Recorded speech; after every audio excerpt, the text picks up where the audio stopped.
So I'm planning to repurpose this whole pallet into a cover for my compost.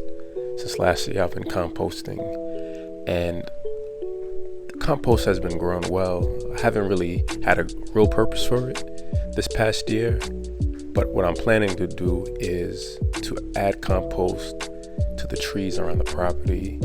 It's been a very dry spring.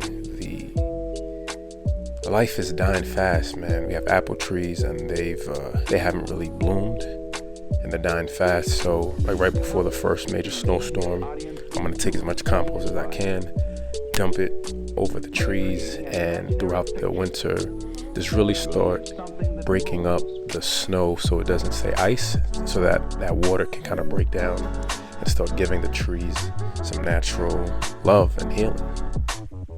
I'm a practical learner.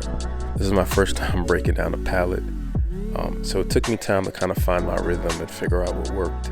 But that's the luxury of having time and being patient with figuring things out.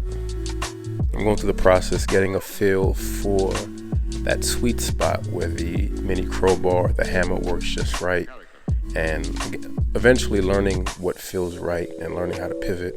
I had a little glass jar because this pallet is, I don't even know how old, but I'm sure it's been out in the rain for a very long time because all the nails are rusted, and I wanted to be mindful of having rust or having this rusted nails out in the grass. So I had a little glass jar that I use just to kind of store the nails and store any wood debris.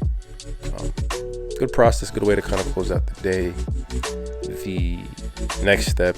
So initially, when I envisioned doing this, right, I envisioned all the pieces of wood coming apart perfectly and having these perfect slats to work with. But that's not reality. And as I was working through it, I told myself, I'll work with what I can. And I just need a few good pieces to kind of build out the frame.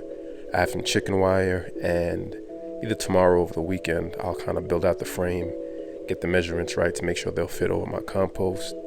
And day one is done. I took out as much of the nails as I could. I found about 6 pieces that'll work well for the frame, and I look forward to the next post when the job will be done. Be patient with yourself. Enjoy the journey. Peace.